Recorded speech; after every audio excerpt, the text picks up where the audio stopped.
काला साया। यूं तो बनारस घाट अपनी खूबसूरती के लिए बहुत प्रचलित है, पर घाट के किनारे कई राज लिए बैठे हैं। ये कहानी शुरू होती है बनारस के घाट के पास बने ममता निवास से, जहाँ प्रिया लाल जोड़े में ममता के घर उसकी बहू बनकर आती है। आओ आओ बहू, घर को अपने पैरों से पवित्र करो। ममता घर की दहलीज पार कर ही रही होती है कि अचानक एक बहुत गंदी सी बास पूरे घर में फैल जाती है।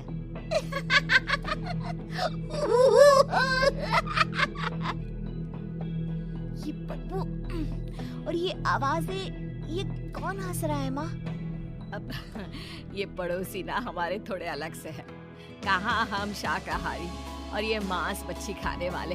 छोड़, तू ध्यान मत दे और गृह प्रवेश कर।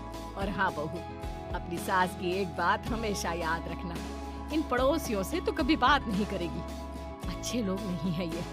अपनी सास की ये बात मानेगी ना बेटा? हाँ माँ, जो आपकी मर्जी, मैं उनसे बात नहीं करूँगी।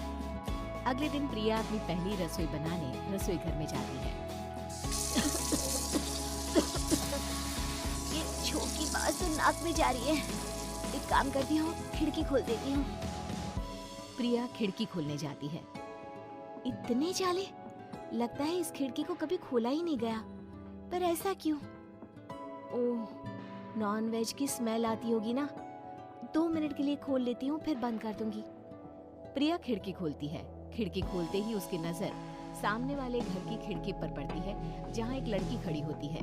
हाथों में मेहंदी, लाल रंग की साड़ी, बिल्कुल सजी धजी, मानो प्रिया की तरह ही वो भी नई नवेली बहू हो। वो प्रिया को देखकर मुस्कुराती है। हे भगवान, माँ ने तो इनसे बात करने को मना किया था। प्रिया फौरन ही खिड़की बंद कर देती है और तवे पर चढ़े रोटी की ओर देखने लगती है, पर वहाँ रोटी न होकर मछली पड़ी होती है। ये क्या? पहली ही रसोई में इतनी बड़ी गलती। हे भगवान, अब मैं क्या करूं? प्रिया बहुत डर जाती है और फौरन रसोई की सफाई करने और फिर सभी के लिए खाना बनाने लग जाती है। जब वो सबको खाना परोसती है, सब तो ठीक है, मैं बेकार में चिंता कर रही थी। हे भगवान, ऐसे ही बस अपनी कृपा बनाए रखना। रात के वक्त जब सब सो रहे होते हैं, तब प्रिया को पायल की आवाज सुनाई देती है, जिससे उसकी आंख खुल जाती है। ये पायल की आवाज कहाँ से आ रही है? प्रिया उठकर उस आवाज के पीछे छत की सीढ़ियों तक जाती है। तभी उसे बच्चे के रोने की आवाज आती है। प्रिया छत पर जाती है तो क्या देखती है? वही लाल साड़ी वाली लड़की अपनी गोद में एक नवजात बच्चे को घुमा घुमा कर सुला रही है। तभी प्रिया की नजर उसके पेट पर पड़ती है। ओह गॉड, ये तो प्रेग्नेंट भी है। सुनिए, बच्चा सो नहीं रहा है क्या? मैं कुछ मदद करूं? नहीं नहीं, आपके घर वालों को अच्छा नहीं लगेगा, मैं संभाल। स्नेहा की गोद से बच्चा हाथ मारकर प्रिया की गोद में आने को छटपटाने लगता है। दोनों घर अगल बगल में बने होने के कारण प्रिया उस बच्चे को गोद में ले लेती है। प्रिया के पास आते ही वो सो जाता है। बच्चे का वो स्पर्श रात भर प्रिया भूल नहीं पाती और अगली सुबह वो छत पर कपड़े सुखा रही होती है। तभी उसे एक औरत इशारा करके बुलाती है। स्नेहा कह रही थी, बाबू तुम्हारी गोद में आते ही सो गया। मैं गौरी, स्नेहा की माँ। बहू, घर आना, बाबू को खिला भी लेना। शाम को जब घर पर कोई नहीं रहता, बच्चे से मिलने के लिए प्रिया छिपकर अपनी पड़ोसन के घर चली जाती है और कुछ देर बच्चे को खिलाकर वापस लौट आती है। इसके कुछ दिन बाद ही प्रिया को पता चलता है कि वो माँ बनने वाली है। ममता की खुशी का ठिकाना नहीं रहता।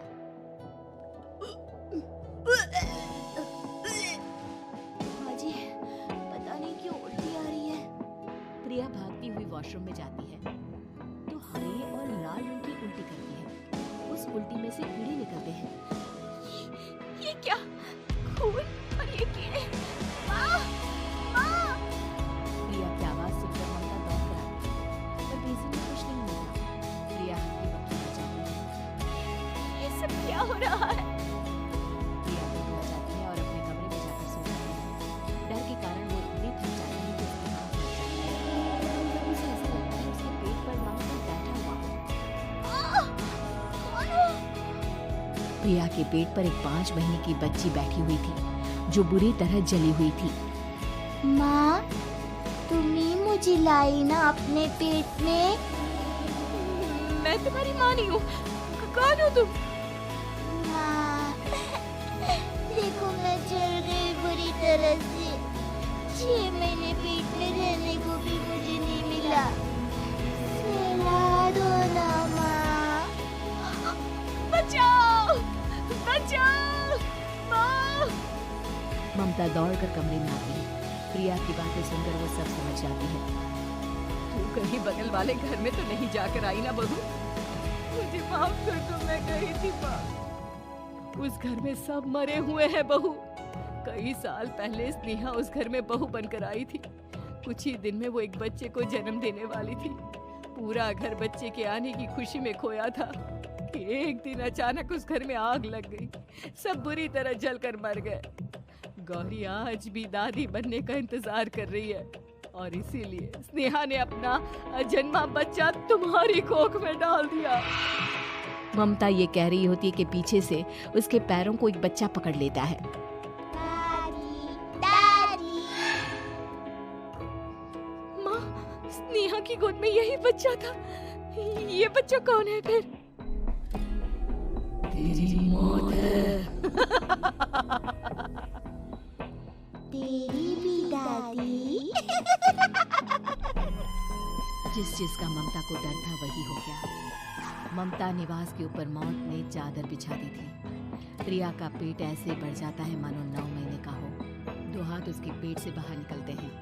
बहू, संतोष को फोन कर, किसी पंडित जी को बुला बहू। प्रिया का पति भागता हुआ घर आता है।